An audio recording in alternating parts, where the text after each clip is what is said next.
शांति। 10 सितंबर 2024 प्रातः मुरली। ओम शांति। बाप दादा मधुबन। आज बाबा ने सुनाया, मीठे बच्चे, माया को बस करने का मंत्र है मन मनावो। इसी मंत्र में सब खूबियाँ समाई हुई हैं। यही मंत्र तुम्हें पवित्र बना देता है। मीठे बच्चे, माया को बस करने का मंत्र है मन मनावो। इसी मंत्र में सब खूबियाँ समाई हुई है। यही मंत्र तुम्हें पवित्र बना देता है। आज की मुरली से बाबा ने प्रश्न किया है, आत्मा की सेफ्टी का नंबर 1 साधन कौन सा है और कैसे? आत्मा की सेफ्टी का नंबर 1 साधन कौन सा है और कैसे? उत्तर में बाबा ने बताया, याद की यात्रा ही सेफ्टी का नंबर 1 साधन है, क्योंकि इस याद से ही तुम्हारे कैरेक्टर सुधरते हैं। तुम माया पर जीत पा लेते हो। याद से पतित कर्मेंद्रियां शांत हो जाती हैं। याद से ही बल आता है। ज्ञान तलवार में याद का जौहर चाहिए। याद से ही मीठे सतो प्रधान बनेंगे। कोई को भी नाराज नहीं करेंगे। बाबा कहते हैं, याद की यात्रा में कमज़ोर नहीं बनना है। बाबा ने कहा, मीठे बच्चे, याद की यात्रा में कमज़ोर नहीं बनना है। अपने आप से पूछना है कि हम कहाँ तक याद में रहते हैं, कितना घंटा बाप को याद करते हैं, कितना यथार्थ रीति याद करते हैं। ओम शांति। मीठे मीठे रूहानी बच्चों को रोज़ रोज़ सावधानी जरूर देनी होती है। कौन सी? Safety first. सेफ्टी क्या है? याद की यात्रा से तुम बहुत बहुत सेफ रहते हो। बाबा कहते, याद की यात्रा से तुम बहुत बहुत कैसे रहते हो? सेफ रहते हो। मूल बात ही बच्चों के लिए ये है। बाप ने समझाया है, तुम बच्चे जितना याद की यात्रा में तत्पर रहेंगे, उतनी खुशी भी रहेगी और मैनर्स भी ठीक होंगे, क्योंकि पावन भी बनना है, कैरेक्टर्स भी सुधारना है, अपनी जांच करनी है। बाबा कहते, मीठे बच्चे, क्या करनी है? अपनी जांच करनी है। बाबा ने कहा, मेरा कैरेक्टर किसको दुख देने जैसा तो नहीं है। मुझे कोई दे अभिमान तो नहीं आ जाता है। ये अच्छी रीति अपनी जांच रखनी है। बाप बैठ बच्चों को पढ़ाते हैं। तुम बच्चे पढ़ते भी हो तो फिर पढ़ाते भी हो। बेहद का बाप सिर्फ पढ़ाते हैं, बाकी तो सब है देधारी। इसमें सारी दुनिया आ जाती है। एक बाप ही विदेयी है। बाबा कहते, एक बाप ही विदेयी है। वह बाबा ने कहा, वह तुम बच्चों को कहते हैं कि तुमको भी विधेयी बनना है। मैं आया हूँ तुमको विधेयी बनाने। बाबा ने कहा, पवित्र बनकर ही वहाँ जाएंगे। छीछी को तो साथ ले नहीं जाएंगे। बाबा कहते, छीछी को तो साथ ले नहीं जाएंगे, अर्थात अपवित्र को तो साथ ले जा नहीं सकते। इसलिए पहले पहले मंत्र ये देते हैं। माया को बस करने का ये मंत्र है, पवित्र होने का ये मंत्र है। इस मंत्र में बहुत खूबियाँ भरी हुई हैं। इनसे ही पवित्र बनना है। मनुष्य से देवता बनना है। जरूर हम ही देवता थे। बाबा कहते, इसलिए बाप कहते हैं, अपनी सेफ्टी चाहो, मजबूत महावीर बनना चाहो तो ये पुरुषार्थ करो। बाप तो शिक्षा देते रहेंगे, भल ड्रामा भी कहते रहेंगे। ड्रामा अनुसार बिल्कुल ठीक ही चल रहा है, फिर आगे के लिए भी समझाते रहेंगे। याद की यात्रा में कमज़ोर नहीं बनना है। बाबा कहते, मीठे बच्चे, याद की यात्रा में कभी कमज़ोर नहीं बनना है। बाहर रहने वाली बांधेली गोपिकाएं जितना याद करती उतना सामने रहने वाले भी याद नहीं करते हैं क्योंकि उनको तड़फन होती है। शिव बाबा से मिलने की, जो मिल जाते हैं उन्हों का पेट जैसे कि भर जाता है। जो बहुत याद करते हैं वह ऊंच पद पा सकते हैं।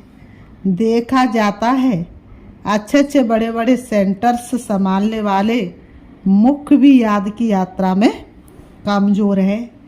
याद का जौहर बहुत अच्छा चाहिए। ज्ञान तलवार में याद का जौहर ना होने के कारण किसको तीर लगता ही नहीं, पूरा मरते नहीं हैं। बच्चे कोशिश करते हैं ज्ञान का बाण लगाकर बाप का बनाए व मर्जी व बनाए, परंतु मरते नहीं तो जरूर ज्ञान तलवार में गड़बड़ है। बाबा बल जानते हैं ड्रामा बिल्कुल एक्यूरेट चल रहा है, परंतु आगे के लिए तो समझाते रहेंगे ना। हर एक अपनी दिल से पूछो हम कहाँ तक याद करते हैं। याद से ही बल आएगा, इसलिए कहा जाता है ज्ञान तलवार में जौहर चाहिए। ज्ञान तो बहुत सहज रीति समझा सकते हैं। जितना जितना याद में रहेंगे उतना बड़े मीठे बनते जाएंगे। तुम सतो प्रधान थे, बाबा कहते तुम सतो प्रधान थे तो बहुत, बाबा ने कहा तुम सतो प्रधान थे तो मीठे थे, अब फिर तो सतो प्रधान बनना है। तुम्हारा स्वभाव भी बहुत मीठा चाहिए, कभी रंज नाराज नहीं होना चाहिए। बाबा ने कहा ये तो, बाबा ने कहा कौन करते हैं, तमो प्रधान व्यक्ति करते हैं। ऐसा वातावरण ना हो जो कोई रंज हो, ऐसी कोशिश करनी चाहिए, क्योंकि ये ईश्वरी कॉलेज स्थापन करने की सर्विस बहुत ऊंची है।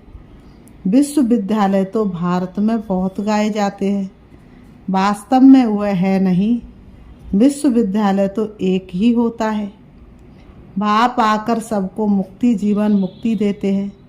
बाप जानते सारी दुनिया के जो भी मनुष्य मात्र है सब खत्म होने हैं।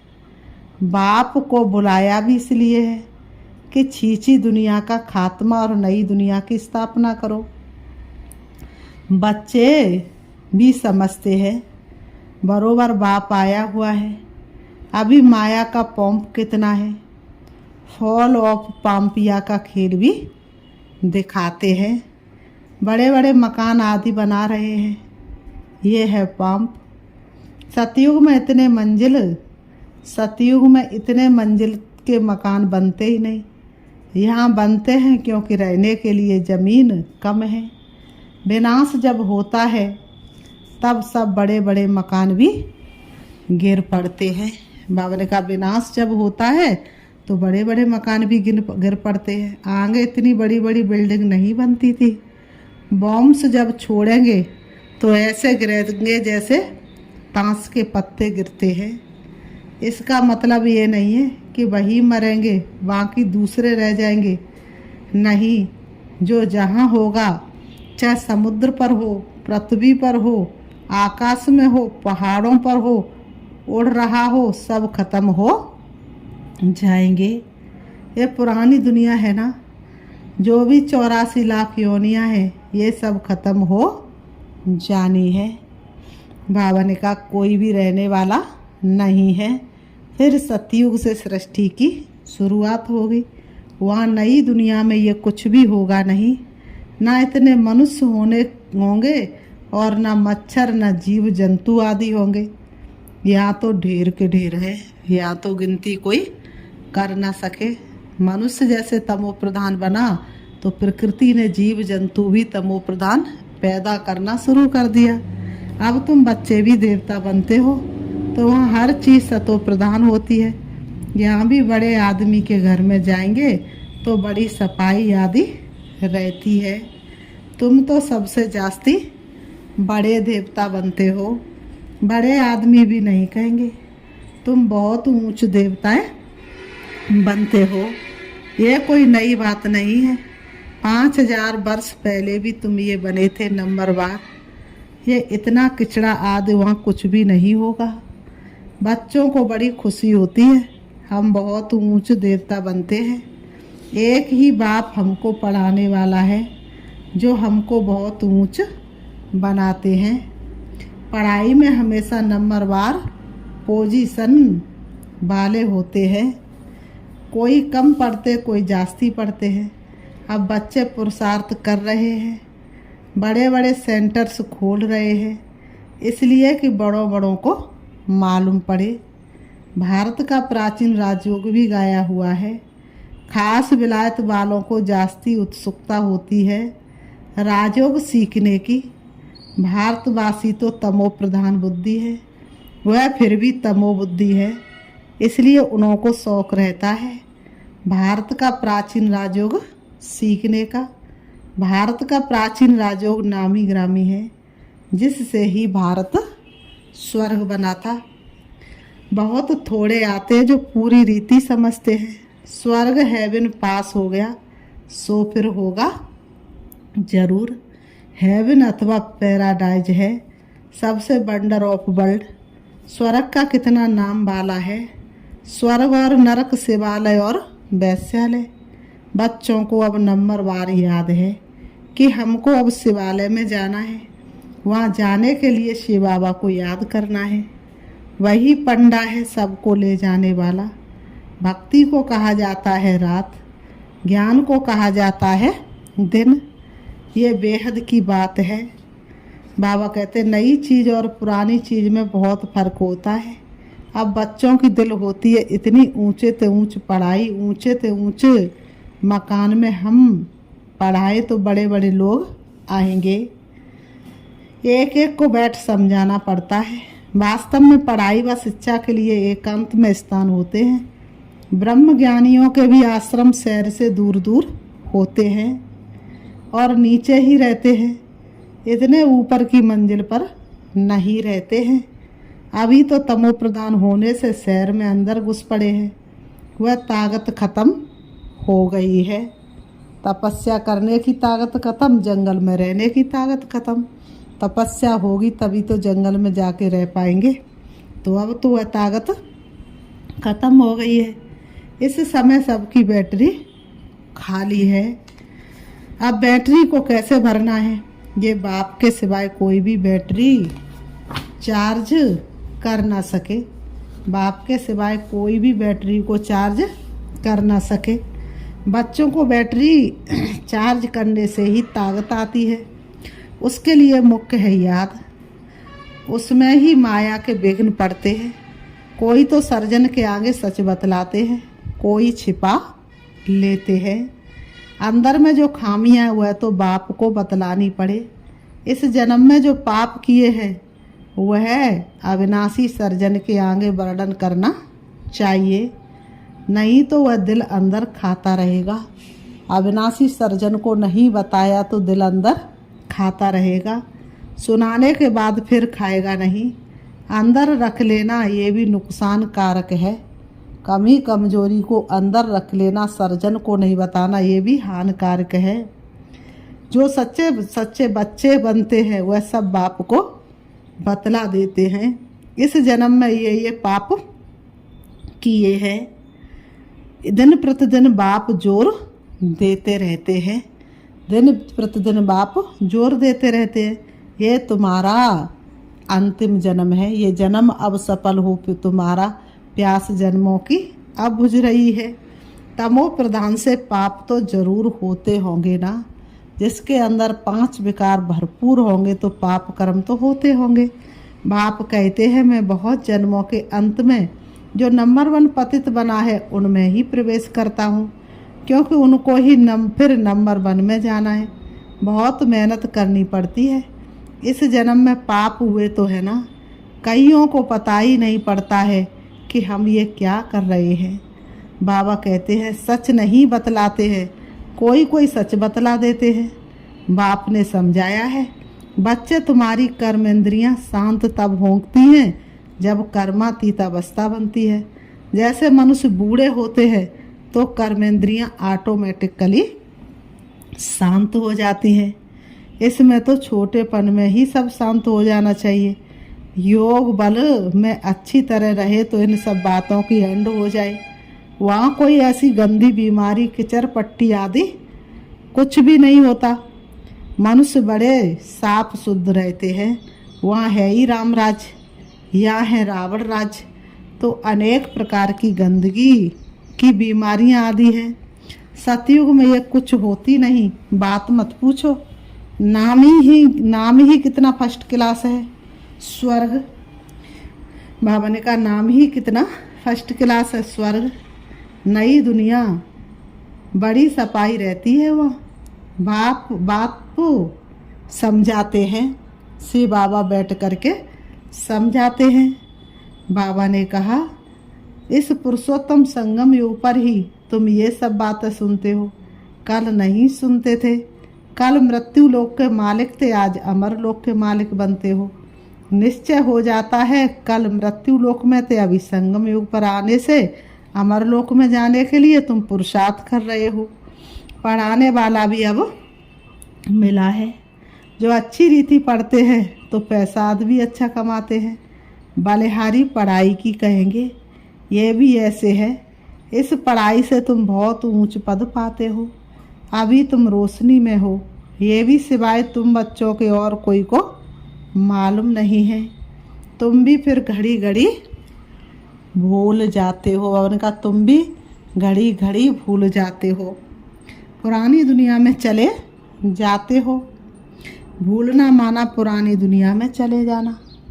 बाबा कहते अभी तुम संगम युगी ब्राह्मणों को मालूम है कि हम कलयुग में नहीं हैं, ये सदैव याद रखना है। हम नए विश्व के मालिक बन रहे हैं। बाप हमको पढ़ाते ही है नई दुनिया में जाने के लिए। ये है शुद्ध अहंकार, वह है अशुद्ध अहंकार। और उनका ये है शुद्ध अहंकार और वह है अशुद्ध अहंकार। तो तुम बच्चों को कौन सा अहंकार करना? शुद्ध अहंकार में रहना है। दुनिया तो अशुद्ध अहंकार में है। बाबा ने कहा तुम बच्चों को तो कभी अशुद्ध ख्यालात भी नहीं आने चाहिए। पुरुषार्थ करते करते आखिरी पिछाड़ी में रिजल्ट निकलेगी। बाप समझाते इस समय तक सब पुरुषार्थी हैं। इम्तिहान जब होता है तो नंबर बार पास हो, फिर ट्रांसफ़र हो जाते हैं। तुम्हारी है बेहद की पढ़ाई, जिसको सिर्फ तुम ही जानते हो। तुम कितना समझाते हो, नए नए आते रहते हैं बेहद के बाप से वर्षा पाने के लिए। बल दूर रहते हैं, फिर भी सुनते सुनते निश्चय बुद्धि हो जाते हैं। बल दूर है लेकिन फिर भी ज्ञान की मुरली सुनते सुनते सुनते सुनते निश्चय बुद्धि हो जाते हैं। ऐसे बाबा के सन्मुख भी जाना चाहिए, जिस बाप ने बच्चों को पढ़ाया है। ऐसे बाप से सन्मुख तो जरूर मिलना चाहिए। समझ कर ही यहाँ आते हैं, भवन का समझ कर ही यहाँ आते हैं। कोई नहीं समझे हुए हैं तो भी यहाँ आने से समझ जाते हैं। बाप कहते हैं दिल में कोई भी, बाबा कहते दिल में कोई भी बात हो समझ में नहीं आती हो तो भल पूछो। बाप तो चुम्बक है ना, जिसकी तकदीर में है वह अच्छी रीति पकड़ सकते हैं। तकदीर में नहीं है तो फिर खलास, सुना अनसुना कर देते हैं। यहाँ कौन बैठ पढ़ाते हैं? भगवान, उनका नाम है शिव। शिव बाबा ही हमको स्वर्ग की बादशाही देते हैं। फिर कौन सी पढ़ाई अच्छी? तुम कहेंगे हमको शिव बाबा पढ़ाते जिससे 21 जन्म की बादशाही मिलती है।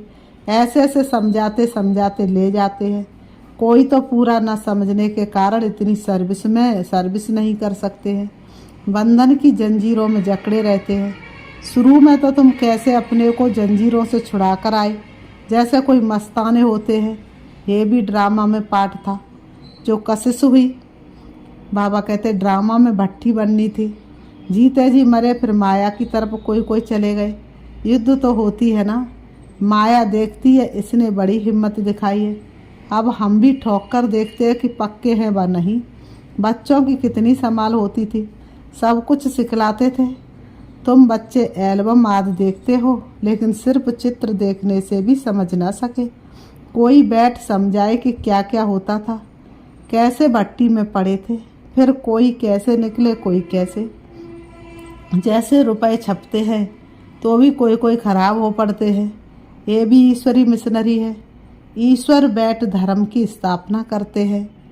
बाबा ने कहा ये बात किसको भी पता नहीं है। बाप को बुलाते भी है, परंतु जैसे तबाही समझ, बाबा ने कहा जैसे तबाही समझते ही नहीं है। कहते ये कैसे हो सकता है, माया रावण एकदम ऐसा बना देती है। बाबा कहते शिव बाबा की पूजा भी करते फिर कह देते सर्वव्यापी। शिव बाबा कहते फिर सर्वव्यापी कैसे होगा? पूजा करते हैं लिंग को शिव कहते हैं, ऐसे थोड़े ही कहते कि इसमें शिव बैठा है।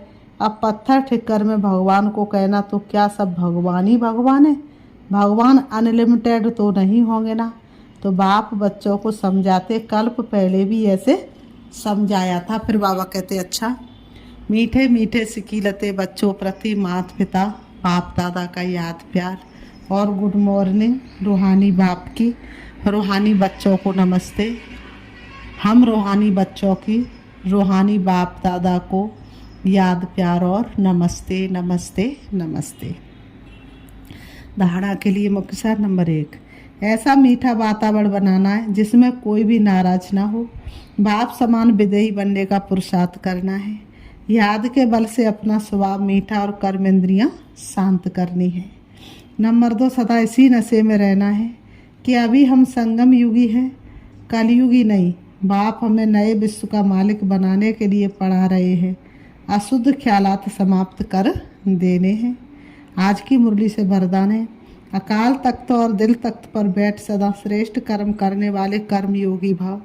अकाल तख्त और दिल तख्त पर बैठ सदा श्रेष्ठ कर्म करने वाले कर्म योगी भाव। स्पष्टीकरण, इस समय आप सभी बच्चों को 2 तख्त मिलते हैं, एक अकाल तख्त दूसरा दिल तख्त। लेकिन तख्त पर वही बैठता है जिसका राज्य होता है। जब अकाल तख्त नसीन है तो स्वराज्य अधिकारी है, और बाप के दिल तख्त नसीन है तो बाप के वर्षे के अधिकारी हैं, जिसमें राज्य भाग्य सब आ जाता है। कर्मयोगी अर्थात दोनों तख्त नसीन है। ऐसी तख्त नसीन आत्मा का हर कर्म श्रेष्ठ होता है, क्योंकि सब कर्मेंद्रियां लॉ और ऑर्डर पर रहती हैं। आज की मुरली से स्लोगन है, जो सदा स्वमान की सीट पर सेट रहते वही गुणवान और महान है। जो सदा स्वमान की सीट पर सेट रहते वही गुणवान और महान है। अच्छा, ओम शांति। अभी हम बाबा को याद करते हैं एक छोटे से गीत के माध्यम से। आपने बाबा हमें कितनी हंसी तकदीर दी, जिंदगी जीने को हमको एक नई तस्वीर दी। आपने बाबा हमें, क्या निराली शान है, दिल तख्त पर हमें रख लिया। क्या निराली शान है, दिल तख्त पर हमें रख लिया। खुद से ऊंचा मान देकर नाम दिल पर लिख दिया। ताज और तख्त रख कर हमको नई जागीर दी। जिंदगी जीने की हमको एक नई तकदीर दी। आपने बाबा हमें कितनी हंसी तकदीर दी, जिंदगी जीने की हमको एक नई तस्वीर दी। आपने बाबा हमें शुभ कर्म की कलम से कल काल के इतिहास हम, शुभ कर्म की कलम से कल काल के इतिहास हम। आओ मिलकर भाग जगाए स्वर्ग के सिरताज हम। अब भरने को रूहानी रंग में एक नई तकदीर दी। जिंदगी जीने को हमको एक नई तस्वीर दी। आपने बाबा हमें। ओम शांति, ओम शांति।